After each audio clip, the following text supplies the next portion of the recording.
Hi, I'm Dr. Rudy Cashman, neurosurgeon, Fort Wayne, Indiana, for 43 years, but only 39 years old.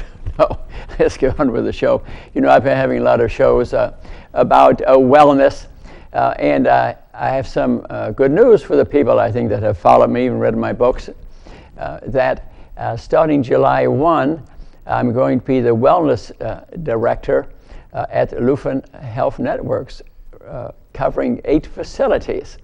I'm quite excited about that because that's what I've been writing about and giving my talks on and TV shows on about getting the patient well. A very interesting subject. I think you'll enjoy tonight's lecture. And I've created a culture of wellness circle. And we're going to throw that up there in a minute for you to have a look. And what does this involve? I call it really the Magic 8, culture of wellness circle. The main points that a person would need to follow to establish a culture of wellness. What would be number 1, for example? Self-responsibility is a choice. That's really number 1. Are you willing to be responsible for your own health care? That's the most important one, really. And to me, the future of the next great breakthrough in health, what's it going to be? I tell you, it's not going to be a drug or an operation. It's going to be that the patient assumes some responsibility for their own health. After having been properly taught in schools or providers what that involves. It saves them a lot of money in medical care, make them a lot healthier, avoid a lot of medications and drugs. We've had last year 26,000 people died from narcotic prescriptions that were incorrectly given. That's not counting the ones where they died from complications, which is much higher than that even. So it's important to participate in your health care. So number 1 is self-responsibility. Number 2 is nutrition. What are you eating? What type of diet are you eating? Are you eating mainly meat products, for example, which have a lot of cholesterol, a lot of saturated fat, have any cancer factors, or are you eating mainly a nutrient-dense way of eating? Normally what I recommend is nutrient density. That's based on the work of Dean Ornish, Esselstyn, Matt Hyman, Dr. Bernard. It's about the vitamins, the minerals, and the 25,000 phytochemicals that are in your food. Foods of color. I'm not saying don't eat meat, but that should be 10% of what you're eating, maybe 20% of what you're eating. But a nutrient-dense way of eating, where the mixture of the vitamins, the minerals, and the 25,000 phytochemicals lead to great health. Their interaction is where health is located. Eating chicken, for example, Dr. Furman would say, it's like eating a donut. Why is that? Because it has no nutrients. It has no nutrients. 30% fat, chicken most of the time, beef, 40% fat, full of cholesterol, saturated fat, not a healthy food. So nutrient-dense way of eating, I call it flexitarian. In essence, where you're a little bit flexible, you eat some meat products. I didn't say that you had to be totally a vegetarian, for example. I say about 80%. You don't want heart disease, you don't want strokes, you don't want diabetes, you want dementia. That's how you need to eat. So nutrition is extremely important. Physical fitness would be number 3. And how physically fit are you? Are you sitting in front of the TV eating potato chips and gaining weight? Or are you doing the best that you can? You know, I can't be running marathons. I don't even recommend that. Maybe a 30-minute walk, doing some light weights every other day, for example. And if you're having pain, for example, there's always something you can do. You can always dance in place. And if you're lying in bed and your legs aren't moving, you can lift some weights with your arms. So we all can do something. We must do the best of our ability. And I'm saying don't start marathon running or anything like that. We'll speak more about that later. I think spirituality is part of wellness. as part of the wellness circle. I mean, how do we look at the world? How do we look at ourselves? Do we go to church? How do we relate to the family? How spiritual are we? I think we have to have some connection to a family, church, or the universe, or whatever. So spirituality is important. We're more likely to motivate ourselves if we have some spirituality in us. Next would be a culture of wellness really is a way of life. It's a process. You and I know there are certain parts of the country or certain areas where people are much more likely to be riding bikes and working out. Maybe the weather is better, maybe the facilities are cheaper, but maybe it's the mindset. You go to Colorado, you see a difference in the mindset. So it's a way of life. It's a process, so that you do everything, or at least many things towards the wellness quotient. You're exercising more. You're eating the right food. There's some spirituality in your life. There's some love in your life. You've got a job that you like. So being healthy, it really is a process. It's a way of life. What place does education play in the wellness quotient? A lot, I tell you, because heart disease, diabetes is much lower rate in the educated people. They know more about health. They're more likely, of course, to have a good job, more likely to be motivated. So education is important. When does education begin? I didn't really know that till a few years ago when I had Senator Harkin from Iowa said, education begins before conception. Why is that? What the mother is eating will determine the genetic construction of her egg that's going to be fertilized.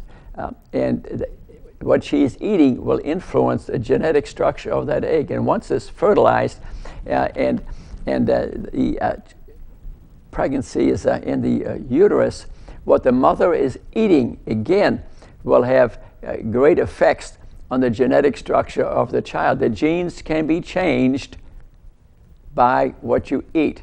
We have evolutionary genetic structures, but that hasn't changed a lot in 100,000 years. Evolutionary change occurs at 0.002% every 20,000 years.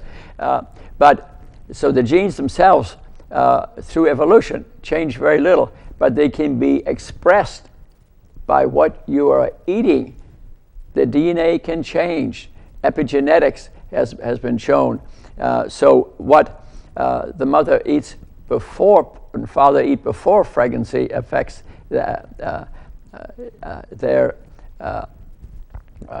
eggs they're going to have to produce the child, and what they eat, what the mother eats during pregnancy affects it, and can change the genetic structure, and will determine the size of the child's brain, for example.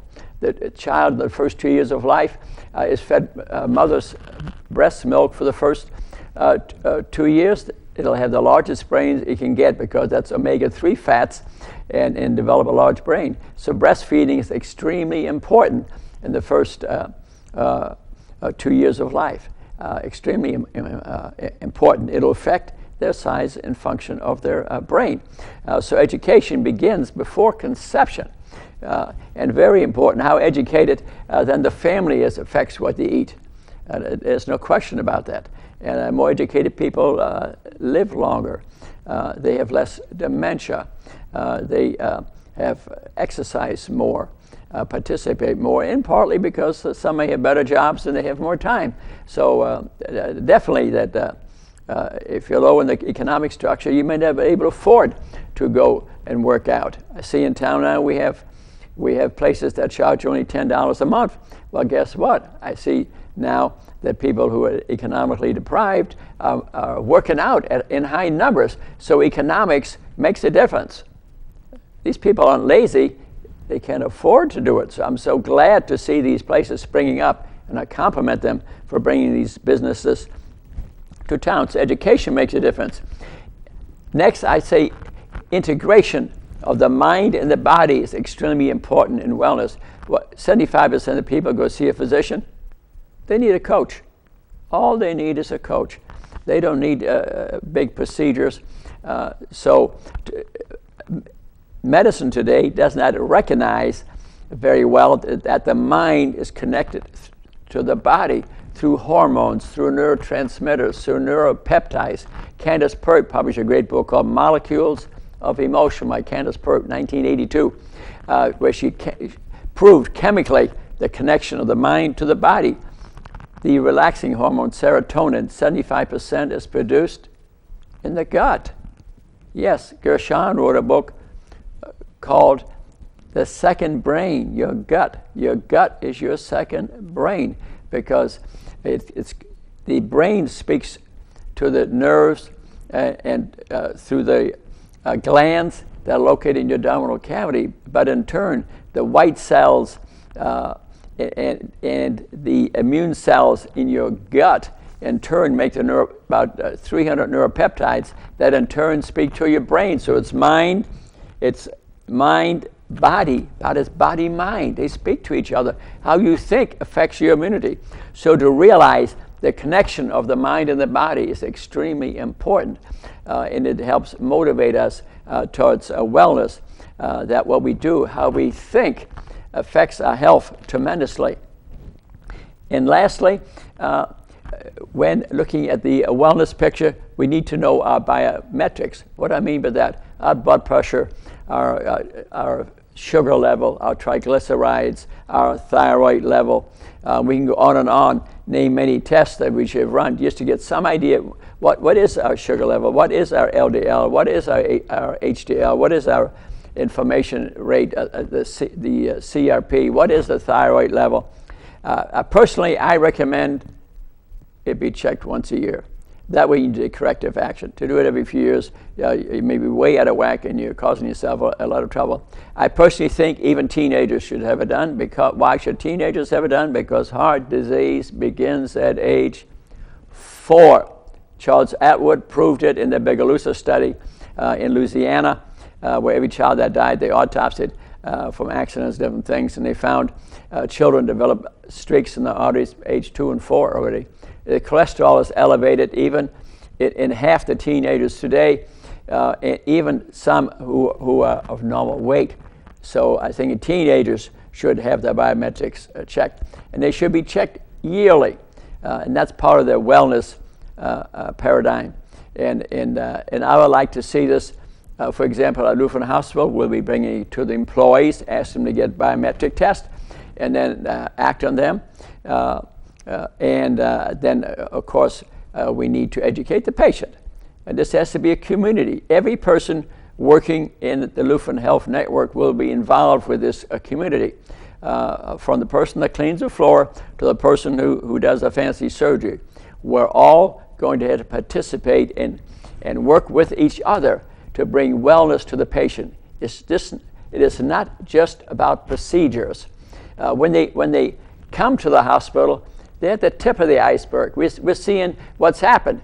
We're not looking at the past 20, 30 years, but we have to look at that to help prevent them coming to the hospital. So wellness is a process of becoming aware of and making choices toward a more successful existence. That is wellness. So total wellness recognizes that our every thought, word, and behavior affects a greater health, our health and well-being. How we think, what we do, our behavior affects our well-being. That is wellness, and that is health care. Instead of illness care, we come in, we treat, here's the heart attack, here's a stroke. Now we treat the problem. We need to treat what's coming before the major event. Then we can save a lot of money in health care. We prevent a lot of illnesses. We have to switch from illness care to health care. Something totally different. But it's changing. It is changing.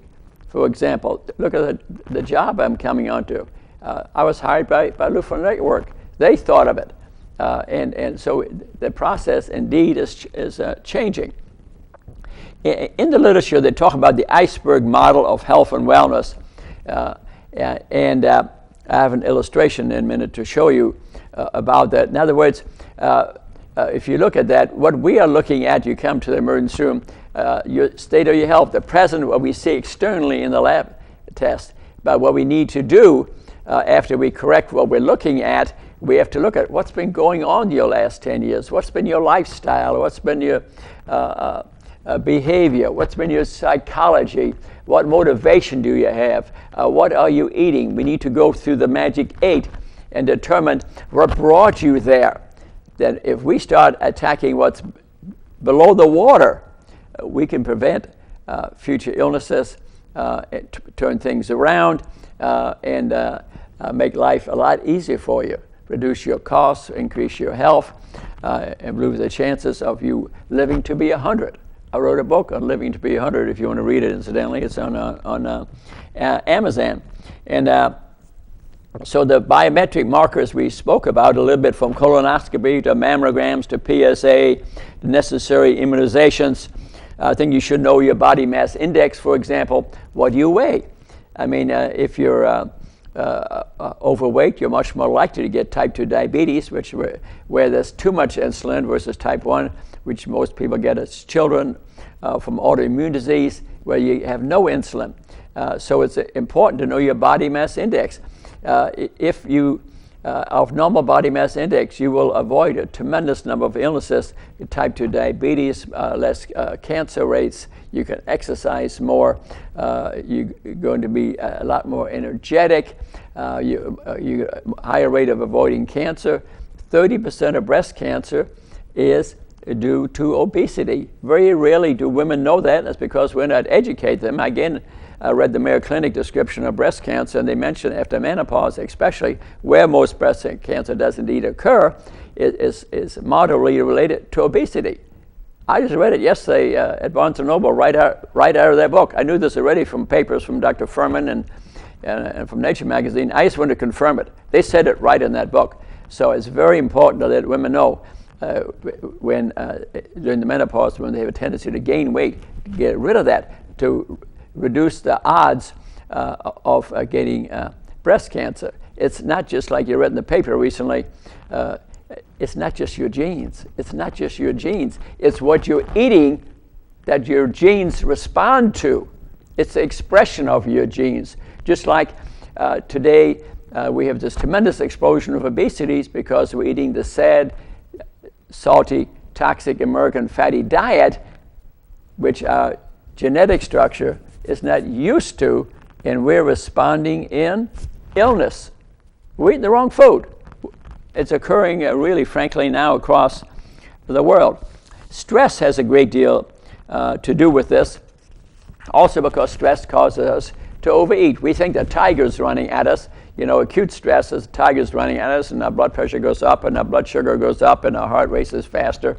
Our bowels shut down, our bladder shut down, and if the tiger doesn't get you, then the stress level goes down, and that generally doesn't cause, if you survive, doesn't cause an illness. You know, the zebras run and one gets caught and they eat it, and the zebras go back, they graze again. They don't have a frontal lobe. They don't worry about what happened, but we worry about what happened. So chronic stress, where our perception is that something bad is going to happen to us, and we respond with our psychology and our emotions. So, and it's plaguing us. The steroids go up when we start eating because we think a tiger's running out, but there's no tiger. We're sitting by the television set, and we're observing a ball game, and we're eating potato chips and dip, and increasing our rate of obesity because stresses that we're concerned about. We're trying to use the ball game to relieve our stresses. Many of us have automatic negative thoughts. It's based on evolution. To survive in evolution, you had to have negative thoughts. You had to think of every bad thing that could happen. So that's ingrained in our subconscious mind. We're much more likely to worry than to relax. Automatic negative thoughts. Get the ants out of your life. Get the ants out of your life. I wrote up what I call Rudy's 20 prescriptions for stress reduction, and I'll go over a few of those with you. You can get them online. CashForMindBody.com. You can print them off, and I commonly hand those to patients. Things you could do at home to reduce your stress level. You have to work at it. Number one is create a spiritual safe place in the home. I think it's a good idea. Some people said you can go and relax, do some deep breathing, maybe meditation, maybe visualization, where you visualize a friendly thing, or read the Bible or your spiritual book, whatever religion you're from, the Quran, whatever it is, to relax for a minute. I mean, just 5-10 minutes a day. It would drop your blood pressure, make you feel better. I think it's a good place. And while you're there, do maybe 3 minutes of abdominal breathing. Breathe real deeply. You let your belly in the in-breath, let the belly drop down, and do some deep breathing. Your blood pressure will drop. Endorphins, your own morphine will be secreted, and you will relax. And number two is meditation. Concentrate on your nasal breath, okay?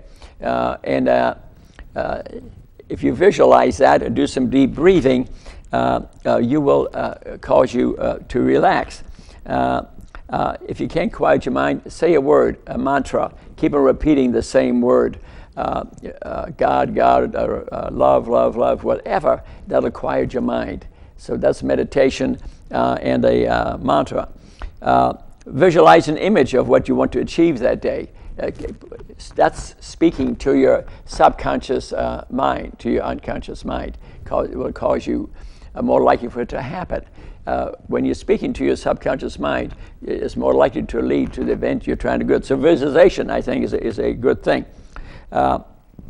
Say something thankful when you go to bed every night and when you get up in the morning. Don't speak about finances before you go to bed or first thing in the morning. It'll raise your blood pressure right away, and you have certain hours that's off the table. After 9 o'clock, you don't talk about the world's problems. Turn on news that gets you excited. Turn on music or read a book or do something relaxing. Next, manage your finances well, because it's one of the biggest causes of stress. Some of us can't help that. Unexpected things happen. The stock market drops to hell in a day, and people whose finances are on edge, you can see the problem. People lose their job a lot today and get 3-4 children, and they're fired from their job, or they laid them off, and all of a sudden they get a mortgage and they get children, and it's a possible situation. You can see how stressful that can be. I suggest very strongly from the beginning of your life, from the beginning you first work, save a little bit of money, put 10%. Certain religious ethnic groups are in the habit of putting away 10% of what they earn. That goes back centuries. It's a great habit, so you have something to back you up in case things go wrong. But don't panic. Remember to breathe. For example, 1969, I first came to town. I had 3 kids. I worked with a partner for 6 months. On New Year's Eve, he came to my door at 7 p.m. I'm standing there in a tuxedo, and he has a little box, a little letter, and I opened the letter, and I thought he was going to give me a bonus. And he said, "Here, at midnight tonight, I'm closing your practice, and here are the things out of the office," and didn't give me a check, didn't give me a week's wages. I had 3 kids, 2 mortgages, being a neurosurgeon in town. Of course, I was devastated, totally devastated. I had no savings. I had school debts behind me. Credit cards were maxed out because the first time I could afford a gift for my children. And I have no idea what would make a man do that, but it did indeed happen to me. Now, you can lay down, you can cry, you can do what you want. So what did I do? I thought. That's when you got to think. And I thought of then, because they had a lot of good neurosurgeons in town, what do you do? What do you do? It's not easy. Weather was worse then. It was snowing outside. And what I thought of, maybe starting clinics outside the city and bring the patients to town to work on. And that's what I did. I went to Ohio, started clinics in 4 different cities. Guess what? My business exploded. What's the lesson? To thank me? No. What I'm trying to say is, when you're really in trouble, you got to think. You got to think. You can't pick up the alcohol. You can't lay down and just give up. Think. And maybe you can come up with something.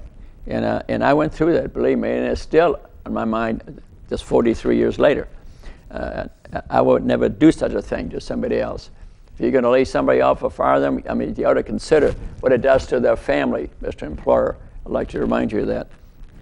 So don't focus on negativity. I tell you, these TV shows, nothing but negative shows. A lot of news in the newspapers, nothing but negativity. I want you to read the paper, but remember, a lot of this is negativity. You got to think of the positive. You don't see the positive on the front page very often, I'll tell you. And so don't spend the whole night on the computer or watching TV or texting all night. I mean, you're not going to sleep well. And so we learn to relax. Practicing yoga, tai chi, walking, dancing, all enjoyable exercises. I think dancing is not done enough. And studies have shown people who dance are much more relaxed and a good activity. It's exercise and a Zumba dancing or just taking dancing classes on a regular basis. I highly recommend it. Obviously, it's great for marriage. You take the woman out to take her dancing. And we need to do more of that. We had years where we had a lot of dancing. And we don't have that today. I think practice some meditation. We spoke about that. We thought about thinking positively, and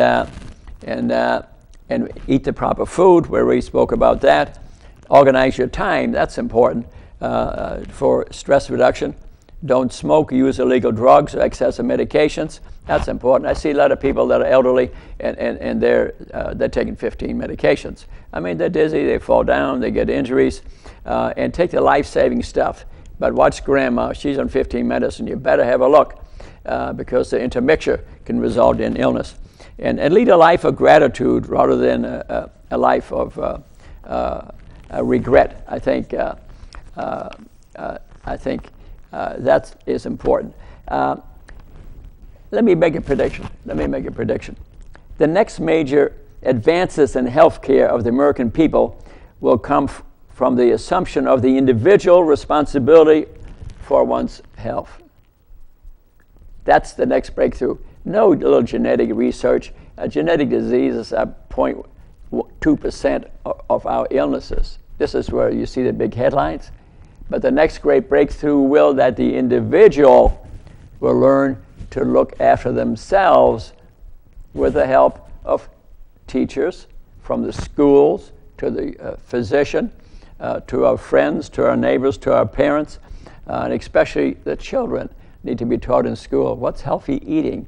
And this will be the next big breakthrough that could affect tremendous numbers of people. Genetic research is important, but this huge answer will not come from genetic research. It'll be on what we do.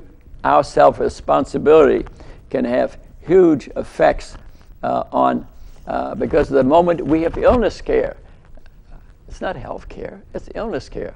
Health care would include and what's been going on in your life. What did you do before you came in? And to change that will have tremendous effects. Years ago, too, I wrote a book called The Call of Life. You saw the cover up earlier. And I wrote the 20 prescriptions that lead to a good life. It'd be worthwhile to review those a little bit because it's part of wellness. And especially when we see tremendous rates of crime and across the nation. To me, these 20 prescriptions that I wrote could be taught to children, for example. It doesn't violate the church state issues at all. And let me just read a few to you. And treat others as you like to be treated. Be honest, truthful, do not steal. Make your word your bond. Treat life with care. Avoid risky behavior. Think first.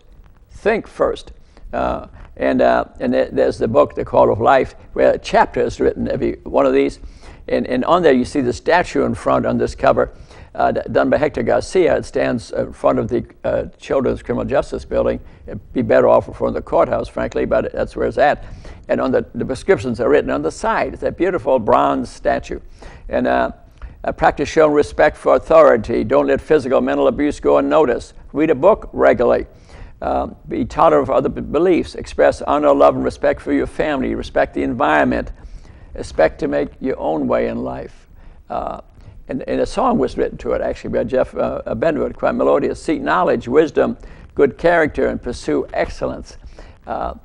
These all will lead, certainly, to wellness in your life. You must control your behavior and avoid violence, practice nonviolence, support peace. Show respect for all life, human and animal. Yeah, we got these guns, but it's real nice to respect life, but let's respect all life, human life and animal life. I think it'll bring a lot of joy to your life. And so anxiety, let's talk about anxiety again a bit, is a whisper of danger from the subconscious. Whether the danger is real or not is irrelevant. It's what you think of it. It may not be real. That's a good definition, frankly, of chronic stress. I'd like to put up a minute now the food pyramid, the way of eating. It's a food pyramid I designed. It's at Trine University in the cafeteria on the wall on every table. In essence, what it really is, it's about nutrient density, the nutrients of your food, the vitamins, the minerals, the phytochemicals. And what I'm trying to say is we should be eating less meat products. If you were to follow an animal to what it goes through to make it on your plate, you probably wouldn't eat it anyway. I'll spare you and not tell you about those stories. But animal meat has no nutrients in it. There's no phytochemical. There's no vitamins.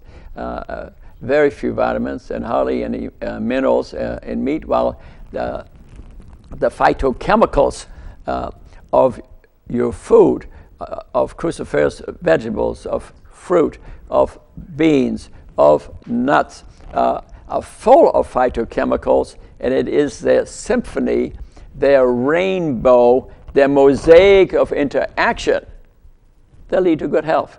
So what types of eating do I recommend? Number one is a vegetarian way, but they eat a lot of milk products, and I've checked the blood on vegetarians, and they sometimes have elevated cholesterol. Although vegetarians, which are Seventh-day Adventists, eat that way a lot, they live longer than the rest of us, no doubt about that. But still, you got to watch the dairy products because no child really should drink the milk after age 2. No mammal drinks the milk of another mammal. Why wouldn't you drink the milk after age 2 of another mammal? Milk is really liquid meat. It's liquid meat. It's full of caseins. You have an allergy reaction to it. The type 1 diabetic rate is much higher in children who are meat eaters. They're more likely to develop children's cancer. That's been proven. It has been proven. So to give a child milk, even 1% milk, I don't recommend it. Use almond milk. Use other types of milk, and if you feel your child needs it. And then cruciferous vegetables, which are at the bottom of my food pyramid, are very healthy. The broccolis, the rutabagas, for example, they're full of fiber. You only absorb 60% of it. The 40% go out in the stool, and those phytochemicals in there lead to good health. And fruit products, and become a bean eater. Beans raise the blood sugar a lot slower, for example, have a lot of fiber in them, have a lot of protein in them.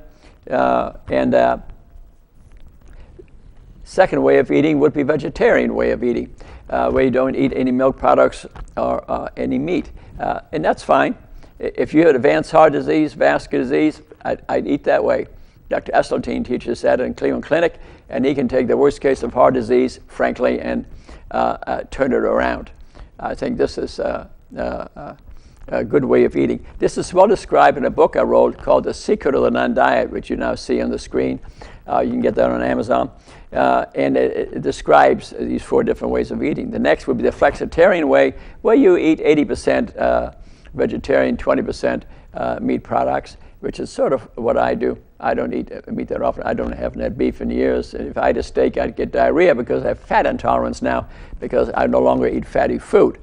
And an example, my daughter had a child recently, and the child doesn't eat, is about almost 2 years old, doesn't eat sugar or fatty food, won't eat it. And why is that? Because during her pregnancy, she ate a vegetarian diet, and so there was no genetic change in the child's genes. So now it's born with a different gene structure. It's very interesting. It's very interesting because remember what I said, your DNA, RNA respond to what you're eating. It can change through epigenetics. And evolution has a hard time changing it, but you can change it to what you're eating a lot easier. A very interesting thing. And the last way is nutritarian way of eating high dense nutrient foods, a little bit of meat. That's Dr. Joel Fuhrman, wrote a book, Eat to Live. He wrote another book called End of Diabetes, came out recently. My name is on the back cover because I reviewed it for Harper's. A very good book. If you have diabetes, read that book. I wrote a book too, Reversing Type 2 Diabetes. Read our books, very important. Let's speak a little bit. What are the rewards of eating the correct way or practicing the wellness circle? For example, you have improved body image of yourself. You'll be prouder of yourself. I was walking through Fresh Market that I even hate to mention on the show, but I'm exactly 39 years old, you know. And this lady walks up to me, doesn't know me from Adam, and says some nice things about the way I look. I mean, I'm not 39 years old. I felt kind of good that she's out of blue, perfect stranger. So my body image of myself, has improved. Of course, I try to dress nicely. Even as you're older, that becomes even more important because people respond to you positively. Matter of fact, I think we need to pay attention to our fashions. I see so many people that dress so poorly going to church that way. I think our society needs to change. And I tell you one specific reason is the way people will respond to you. You're in a job and you don't dress well, and this is part of a wellness. I'm making rounds on patients walking down the hall and they're trailing me, asking me where I got this tie like I did today all day. And it's positive for me and positive for them. So dress well as you can afford and do. That improves your body image. If you eat correctly, you'll have increased energy. I feel very energetic. I eat a nutrient-dense way. I'm full of energy. Improves your metabolism because your blood sugar doesn't raise as much. Improves your heart function. You don't get out of breath as quickly. I can get on a treadmill now better than I much used to be because I'm eating right and exercising regularly. You'll enjoy yourself more. When I work out at Species or Planet Fitness, I put music in my ears. So I'm literally dancing between machines. It's the truth. I saw somebody watching me the other day. They were laughing. Happened to be a pretty girl, so that's okay. And no, what I'm saying is you can do these activities which you might think are drudgery and turn them into fun. Put music in your ears, the music that you like. And exercise and living well will increase your endorphins, your own morphine. You will feel better. You enjoy life better. The fat level in your blood will drop. You'll look better. Your cholesterol will drop. You'll have less pain, better health. So there are many rewards for joining the wellness circle, and which is not just about eating. It's the whole picture. It's about exercise and spirituality and a way of thinking and a way of life. If you can, follow the 10-10-10 rule. See if you can, even if you're very busy with, say, 3 kids at home and stuff. Maybe you could walk for 5 or 10 minutes 3 times a day. Take 3 different walks. Then that's a 30-minute walk. That's all I'm asking of you. Or maybe the kids are asleep and you have no time to walk. Turn on some music in the basement and dance to it by yourself. Your husband has to be home. That's great exercise. Use the stairs regularly at home. That's exercise. I work in the hospital. I try to take the stairs all the time. I knew a neurosurgeon years ago, Dr. Campbell at IU. I mean, we're talking about 40 years ago. More than that, okay? More than that. And he always used the stairs. And I think he's still alive today. And let's face it, he's like older than I am. And so we have barriers to change. We don't want to change because we say we have no time. It's inconvenient. Lack of self-motivation. Exercise is no fun. It's boring. Lack of self-confidence. Fear of injury. Lack of skill. No support. Lack of access to parks and sidewalks. And the cost. I know the cost makes a difference. I see that here from now. A number of fitness places have reduced the fees to $10 a month. I congratulate them, because now the average guy that works even at a fast food restaurant barely has any money. He can afford to go work out. All he has to give up is a pack of cigarettes, and he can afford to work out. I see that. I see the population go to these places. So I think most of us thought that people who are economically deprived or lazy or something, you're dead wrong. You're dead wrong. These people want to exercise. We just have to provide the facilities. In this town, we have these bike paths that many of us contribute money to. I did. I contributed thousands of dollars to that, and so do many other people. And people are biking there, walking there, and this town is full of those. And isn't that just wonderful? I mean, isn't that just marvelous? But we all need to do it. So, what about the process of change? Some of us are resistant. I saw a patient today, very resistant to change. She was on narcotics for a long time. She was given narcotics by many different pain centers, and to me, never should have had them. That wasn't. I looked at her MRI for lumbar spine. It was normal, for Pete's sake. It was normal. It was a bit overread too, and I spent 45 minutes with her today trying to institute the process of change. It's not easy.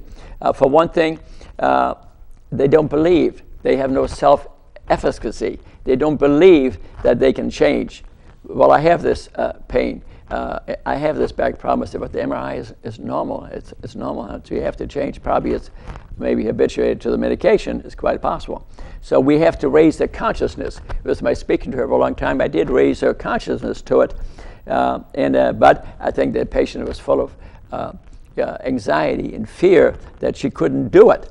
So I asked people to look at themselves, reevaluate yourself, and some need social support. The rest of the family members are all eating the wrong food. They're all not exercising. In some places you go to a restaurant, you see the whole family sitting. They're all the same size, all eating the wrong food. Maybe they don't see it. You know, get in front of the mirror, take your clothes off, have a look, have a realistic look, and visualize what you like to look at 6 months from now. It's much more likely to happen. Or take a picture now and put it in a drawer and take one 6 months later. See if it looks a lot better. That's encouraging. Tiny changes will encourage you. And family members, please, if you see Joe lost 5 pounds and you don't want to do it, still encourage him. Hey, you look great. You lost 10 pounds. Look how much better you're looking. You look younger. Use encouraging words. I think they're very, very important. So we need a friend. If you go on this path of wellness, pick a friend to help you. This is important. Sometimes a family member won't do it. Even a spouse sometimes won't do it. So we need reinforcement. So little changes mean a big thing. So if someone makes a change and takes a step in the right direction, make a big deal of it. Stick your hand out, give them a hug, show them love, congratulate them, and changes can eventually occur. Remember Rudy's rule. Anything is possible through dedication, passion, and perseverance. I think this is a very important rule to remember.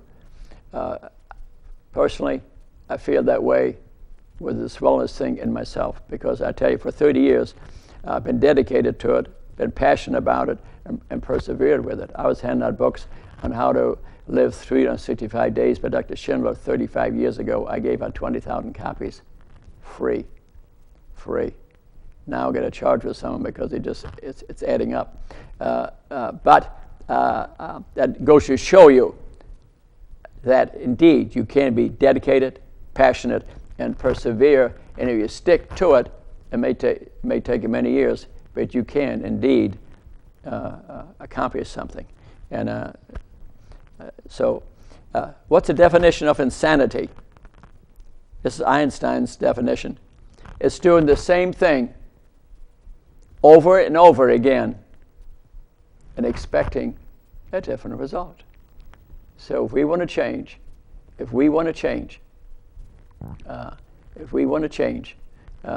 this we have to do if we expect a different result. And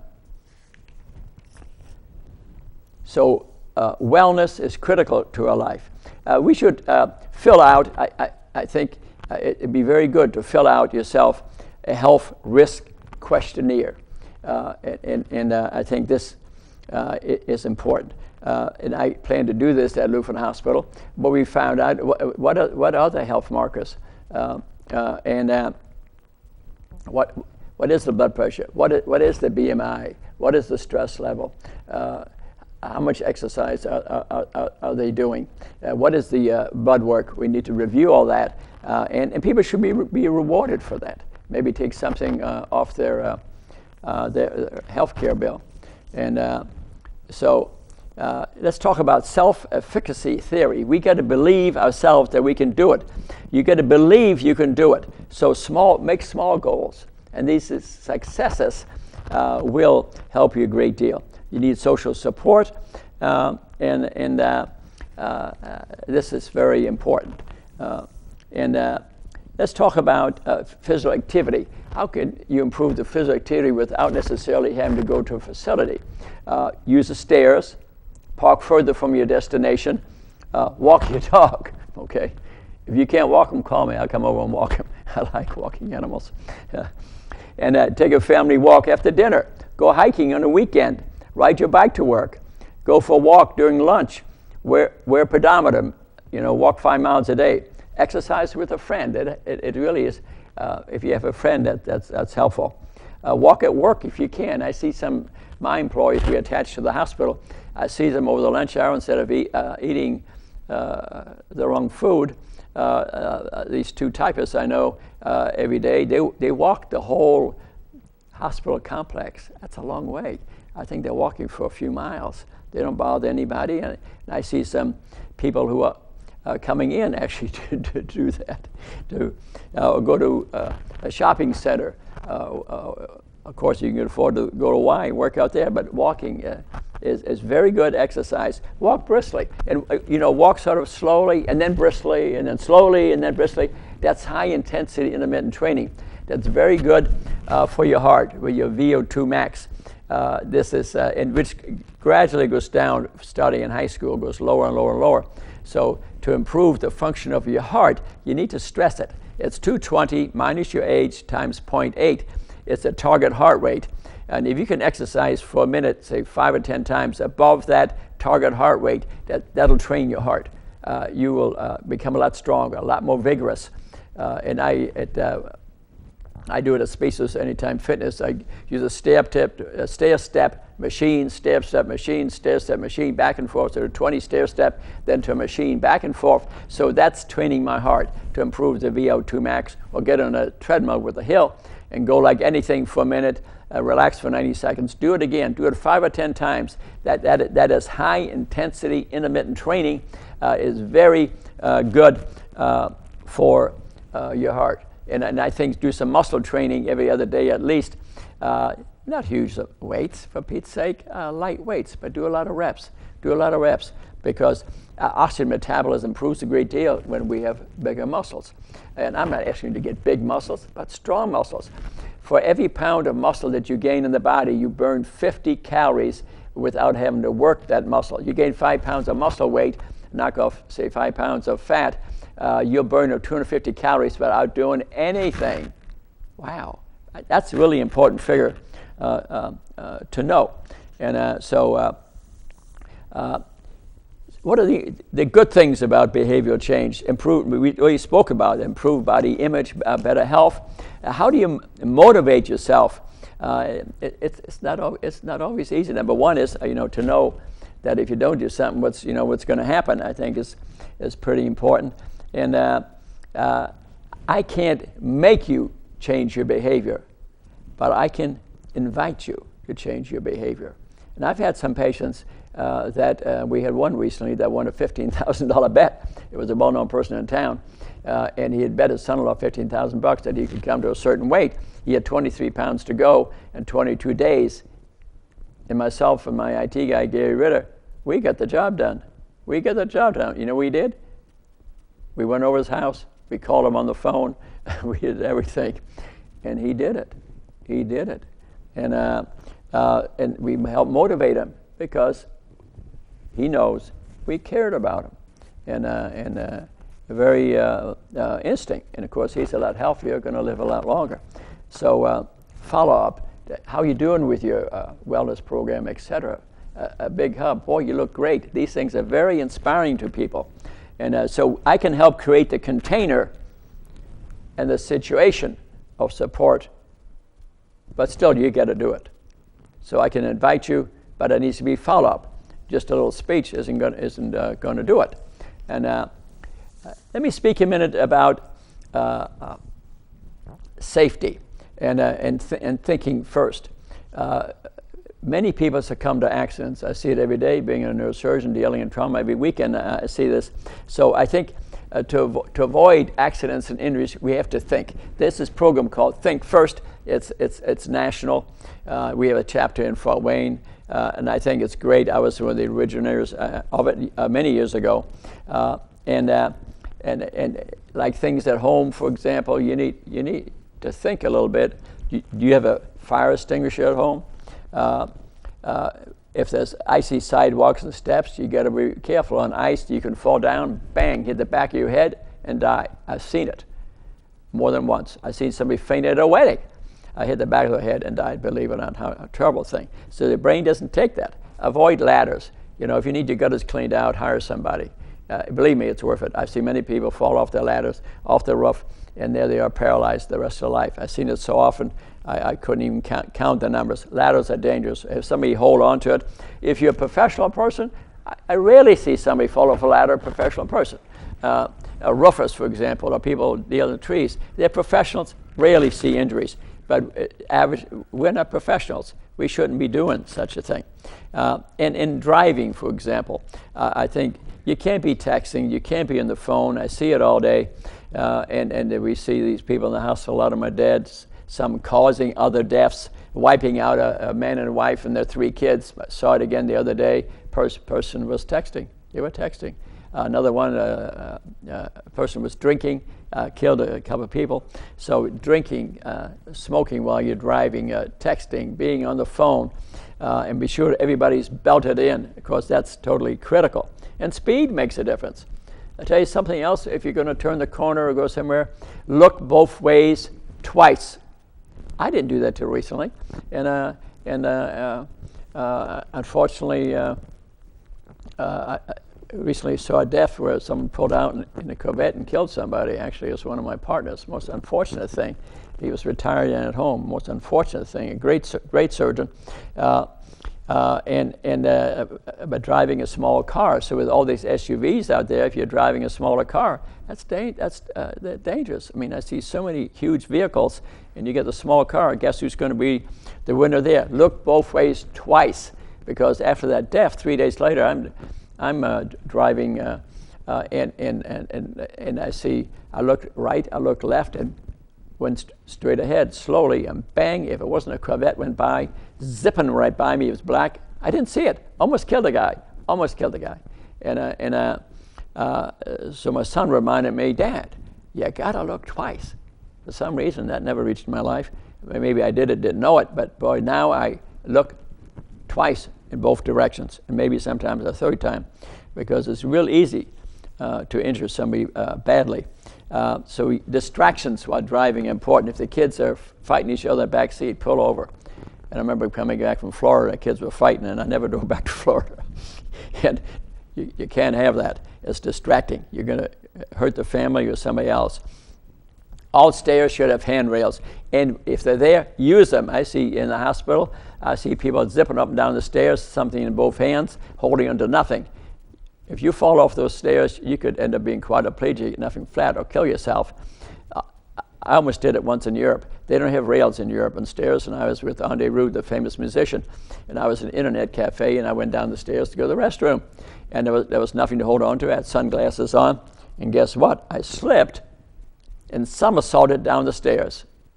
The only thing that saved me, I did yoga on a regular basis, and reflexly I ended up with my knees planted on one stairs and my hands on the other. If I had not been a student of yoga, I'd have been quadriplegic or dead. And I wasn't holding the stairs. There weren't any stairs. In Europe, there are different laws. So if you're out of the country, be careful. The laws are different. And especially watch medication of the elderly. If you have narcotics at home, watch out. The teenagers don't get into them. I see it all the time. Or somebody come in breaking your house to steal them.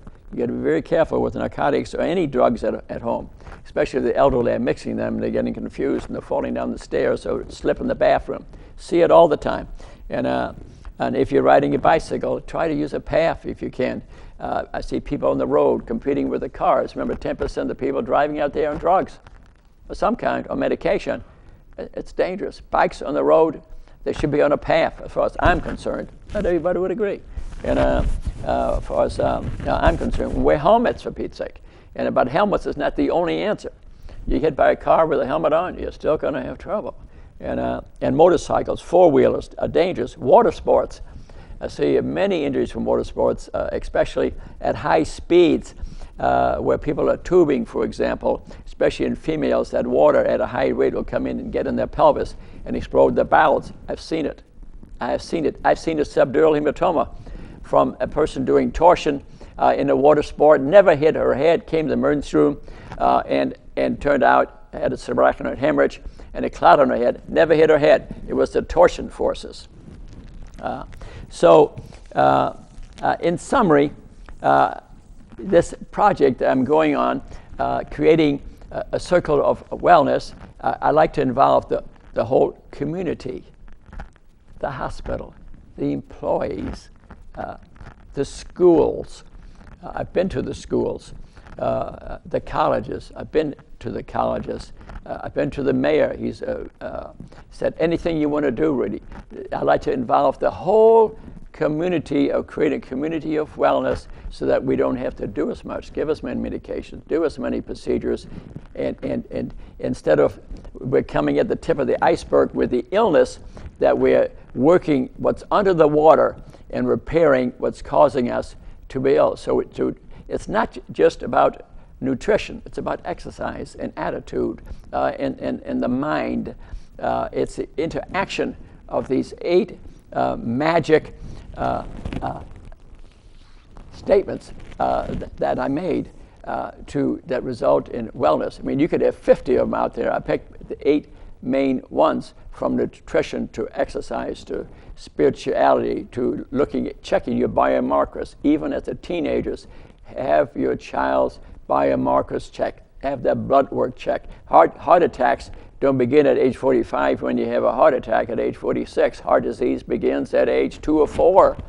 So you want to know about your child's blood work now, or your own blood work now, and then act on it. Don't spend your time looking backwards. Look forwards. Be mindful of what you're eating. Be mindful of, look at your plate, of what's on your plate, and say, wait a minute, is this consistent with good health, or am I eating just to feed my stress of the day? Food's a drug. Food's a drug, just like alcohol, cigarettes, cocaine. Food's a drug. It hits a dopamine circuitry. In summary, thank you for watching. I appreciate it. We love you all. I hope you join our culture of wellness at Lutheran Hospital, or in the city, or anywhere.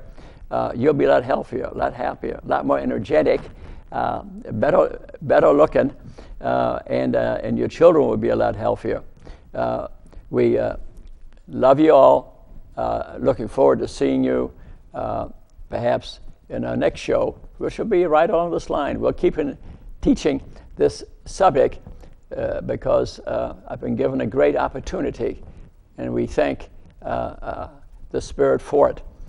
And Lutheran Hospital Health Networks, it's very clear they have your health in mind. Thank you very much.